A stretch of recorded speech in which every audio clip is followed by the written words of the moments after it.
உட்காருங்க, நான் சொல்றேன், உட்காருங்க சொல்றேன்.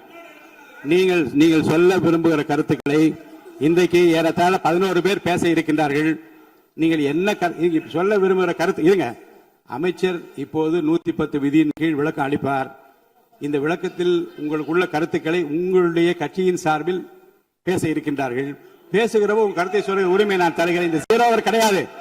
வினாக்கள் பாருங்க, பிசினஸ் அட்வைசரி கமிட்டியில உட்கார்ந்து பேசுகிற போது வினாக்கள் விடைகள் நேரமும் 0 அவர் கிடையாது என்று சொல்லிவிட்டோம். இப்போது இதை பற்றி இந்த கருத்துக்களை நீங்கள் பேசுகிற போது உங்கள் உறுப்பினர் சார்பில் எடுத்து வைக்க நான் அனுமதி அளிக்கிறேன். அப்போது நீங்கள் தாராளமாக பேசலாம். மாண்புமிகு அமைச்சர் பேசுங்க.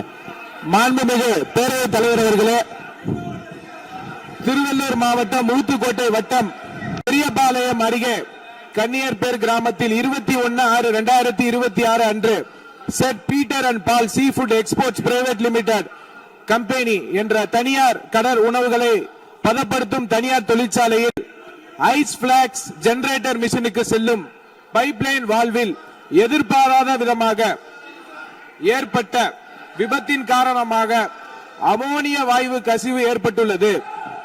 இந்த விபத்தின் காரணமாக இதுவரை அங்கு பணியில் இருந்த 74 நபர்கள், 70 பெண்கள், 4 ஆண்கள் பாதிக்கப்பட்டு அரசு தனியார் மருத்துவமனையில் அனுமதிக்கப்பட்டு சிகிச்சை பெற்று உறுப்பினர் அமருங்க.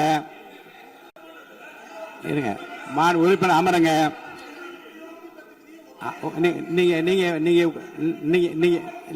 நீங்க உட்கார்ந்தீங்கன்னா தான் நான் பேச முடியும். உட்காருங்க, எல்லாரும் உட்காருங்க.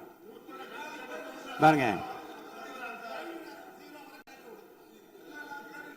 நீங்க உங்க கட்சி தலைவர் பேசுற, நீங்க எல்லாம் குறுக்க ஏன் பேசுறீங்க? பேசாது, குறுக்க பேசாது. யாரோ ஒருத்தர் பேசுங்க.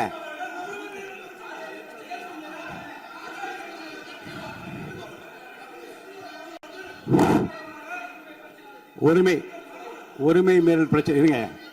உரிமை மீறல் பிரச்சனை பற்றியும் நீங்கள் எனக்கு காலையில எனக்கு கொடுத்திருக்கிறீர்கள். இருங்க, உரிய நேரத்தில் தான் எடுக்க முடியும். இப்போது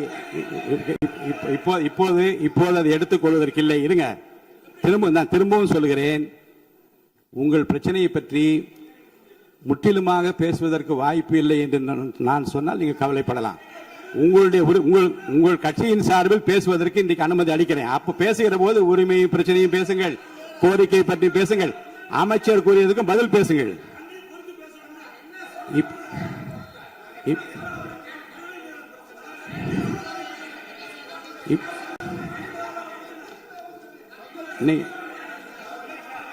இப்போது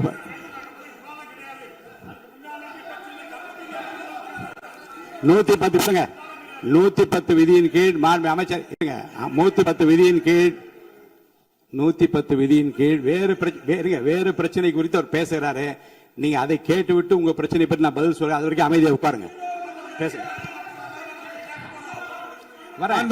மாண்புமிகு பேரவைத் தலைவர் அவர்களே, இருங்க. இருங்க, இல்லைங்க பாருங்க, சபை விதிகளுக்கு உட்பட்டு தான் நடக்கிறேன். சொல்றேன். முன்னாடி அப்படி நடந்தது. பாருங்க, உரிமை பிரச்சனை பாருங்க, உரிமை பிரச்சனை. நீங்க பதிலுக்கு பதில் பேசியா இருந்தா என்னால பதில் சொல்ல முடியாது. கொஞ்சம் அமைதியா கேளுங்க.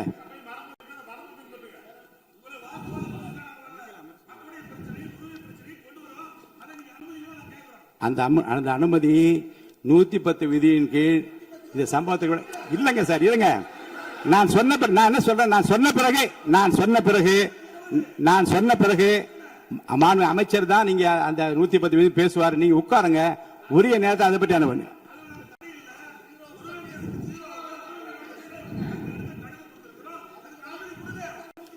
நூத்தி 10 விதியின் கீழ் மாண்பு அமைச்சர் விளக்கத்தை அளித்த பிறகு நீங்க பேசுங்க.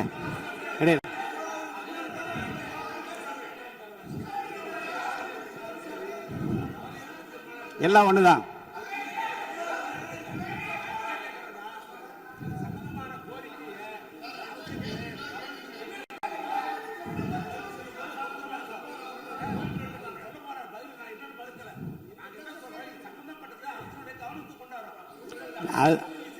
அதற்கு அதாங்க இல்ல 110 மாண்புமிகு உறுப்பினருக்காக சொல்றேன். 110 விதியின் கீழ் மாண்புமிகு அமைச்சர் பேசிய பிறகு விவாதம் இல்லை. இருங்க, பேசி முடிச்சார். இருங்க, பேசி முடிச்சார். இருங்க, நான் இப்போ பாருங்க, உங்களுக்கென்று உங்களுடைய கட்சியினுடைய உறுப்பினர் பேசுகிற போது இதே பிரச்சனைக்கு கொஞ்சம் கலந்து பேசுங்க. நீங்க அப்பவும் சொல்லுங்க.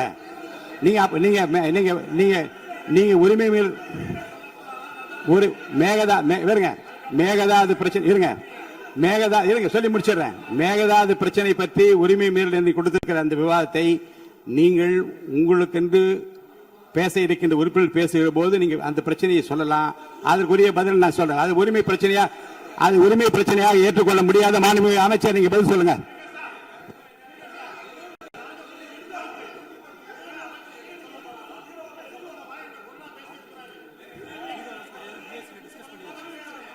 ஏற்கனவே அலுவல் ஆய்வு குழு எடுக்கப்பட்ட முடிவுபடிதான் நடப்பேன். அலுவல் ஆய்வு குழுக்கு மீறி நடக்க முடியாது. தயவுசெய்து அமருங்கள். மாண்புமிகு அமைச்சர், நீங்க உங்களுடைய 110 விதிகள் உங்களுடைய படிங்க. நீங்க மாண்புமிகு பேரவைத் தலைவர் அவர்களே, இவ்விபத்தின் காரணமாக இதுவரை அங்கு பணியில் இருந்து 74 நபர்கள், 70 பெண்கள், 4 ஆண்கள் பாதிக்கப்பட்டு அரசு மற்றும் தனியார் மருத்துவமனைகளில் அனுமதிக்கப்பட்டு சிகிச்சை பெற்று வருகின்றனர். இதில் 15 நபர்கள் அரசு மருத்துவமனையிலும் 27 நபர்கள் தனியார் மருத்துவமனையிலும் தீவிர சிகிச்சை பிரிவில் அனுமதிக்கப்பட்டு தொடர் கண்காணிப்பில் உள்ளனர். 27 நபர்கள் சாதாரண சிகிச்சையில் உள்ளனர். இவ்விபத்தின் துரதிருஷ்டவசமாக 5 பெண்கள் உயிரிழந்து உள்ளனர் என்ற துயரமான செய்தியினை கேட்டு அறிந்து மாண்புமிகு முதலமைச்சர் அவர்கள் மிகவும் வேதனை அடைந்து அவர்களுடைய குடும்பத்தினருக்கு ஆழ்ந்த இரங்கலையும் ஆறுதலையும் தெரிவித்துக் கொள்வதோடு முதலமைச்சரின் பொது நிவாரண நிதியிலிருந்து தலா 2 லட்சம் ரூபாய் உடனடியாக வழங்க உத்தரவிட்டுள்ளார்கள். மேலும் அவர்களின் உடல்களை சொந்த மாநிலத்திற்கு அனுப்பி நல்லடக்கம் செய்வதற்கான செலவினை அரசே மேற்கொள்ளும் எனவும் தெரிவித்துள்ளார்கள். மேலும் இவ்விபத்தின் மருத்துவமனையில் அனுமதிக்கப்பட்டுள்ள நபர்கள் தீவிர சிகிச்சை அளிக்கவும் மாண்புமிகு முதலமைச்சர் அவர்கள் உத்தரவிட்டுள்ளனர். மேலும் இவ்விபத்தில் உயிரிழந்த மற்றும் பாதிப்படைந்த தொழிலாளர்களுக்கு தொழிலாளர் மாநில ஈட்டுறுதி காப்பீடு திட்டம் என்ற முறையில் ESI PF வருங்கால வைப்பு நிதியை வழங்கிடவும் மாண்புமிகு முதலமைச்சர் அவர்கள் உத்தரவிட்டுள்ளார். இவ்விபத்தின் குறித்து இயக்குனர், தொழிலாளர் பாதுகாப்பு மற்றும் சுகாதாரத்துறை இயக்குனர், பொது சுகாதாரத்துறை மற்றும் தமிழ்நாடு மாசு கட்டுப்பாட்டு உறுப்பினர் செயலாளர் தலைமையில் ஆய்வு மேற்கொள்ளப்பட்டு முதற்கட்ட விசாரணை அறிக்கையின் 24 மணி நேரத்துக்கு உள்ளாகவும் முழுமையான விசாரணை 3 நாட்களுக்கு சமர்ப்பிக்குமாறு மாண்புமிகு முதலமைச்சர் அவர்கள் உத்தரவிட்டுள்ளனர். இனி வரும் காலங்களில் இது போன்ற விபத்துகளை தவிர்க்கும் பொருட்டு அசாடஸ் இண்டஸ்ட்ரிகளை உடனடியாக குழு அமைத்து ஆய்வு செய்யவும் மாண்புமிகு முதலமைச்சர் அவர்கள் உத்தரவிட்டுள்ளனர்.